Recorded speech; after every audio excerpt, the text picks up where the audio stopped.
Hello everyone, let's start with the next topic, which is protection system, coordination and discrimination.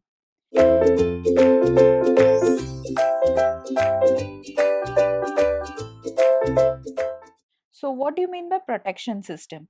A protection system deals with the protection of the electrical power system, and its main aim is to disconnect the faulty part from the healthy part of the system. So there are two kinds of protection provided. One is the primary protection and second is the backup protection. The primary protection is responsible to protect all the power system element from all types of faults, and the backup protection comes into picture only when the primary protection fails. Now let us see what are the requirements of a protective system. So first is selectivity. Selectivity means a protective system should be able to identify the faulty part correctly and disconnect the part without affecting the rest of the healthy systems.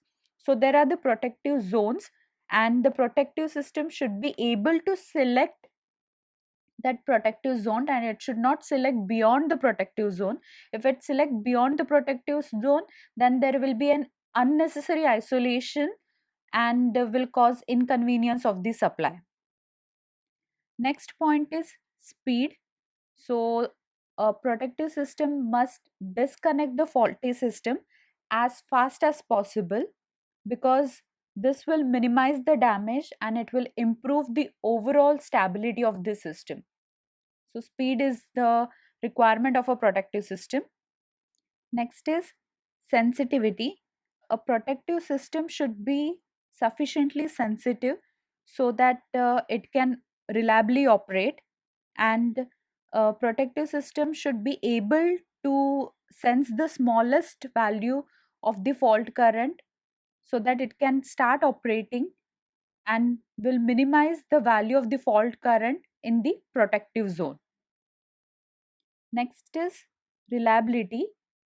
Reliability of a power system is that we should be able to rely on the system, and the reliability of the power system depends upon various components like circuit breaker, relay, current transformer, then the potential transformers, cable, etc. And so if a proper maintenance is carried out, it will improve the reliability of the system.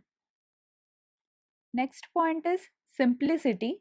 A protective system should be as simple as possible so that it is easy to understand, and from maintenance point of view, therefore the simplicity and reliability are very closely related to each other. The simpler the system, it is more reliable. Next point is economy. So, in addition to all the above qualities, it is the most important one, and the economy of the system should be within the limits. So, but if equipment to be protected are very important, then the economic constraint can be relaxed. Next is coordination. Coordination of a protective system. So it is nothing but a time sequence of operation of all the protective devices.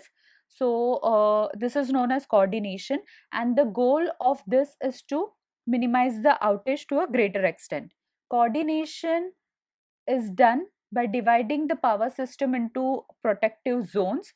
So if a fault occurs for a particular protective zone, for a particular zone, then the necessary action should be executed, and it should isolate that zone from the entire system.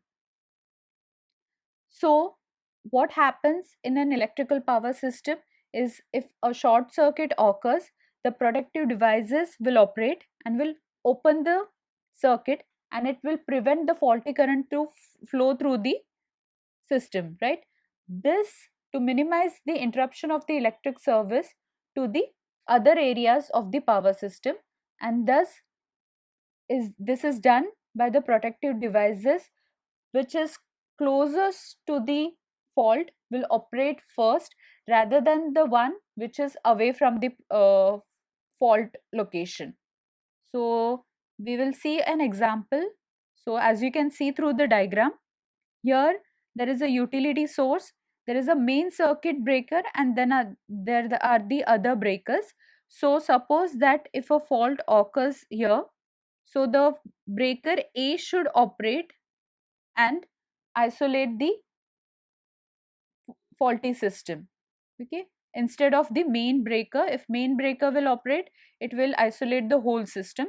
So only the breaker which is nearer to the fault should operate and isolate the system. Next is discrimination of a protective system. So discrimination is that whenever fault occurs on any section of the power system, the switchgear must be able to discriminate between the faulty section and the healthy section, and it should isolate the faulty section from the system without affecting the healthy section. Thus, it should ensure the continuity of supply. So, discrimination is nothing but quality of a protective system to distinguish between normal condition and abnormal condition. So let's see an example. As you can see in the diagram, so here fault F1 occurs on the transmission line, and so the adjacent breakers should operate and disconnect the line from the remaining system.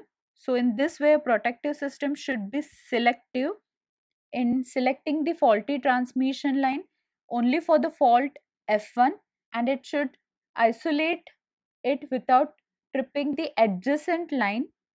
And similarly, if a fault F2 occurs on the transmission line, the breakers, adjacent breakers should operate, that is 1, 2 and 3 should operate and isolate the system from the remaining system, and should protect the system, and this should not isolate the adjacent transmission lines by operating the breakers and all. And so in this way it has to discriminate between the healthy system and the faulty system, and it should not operate for the fault beyond its protective zone. So this was about the discrimination. That's it for this video. Thank you.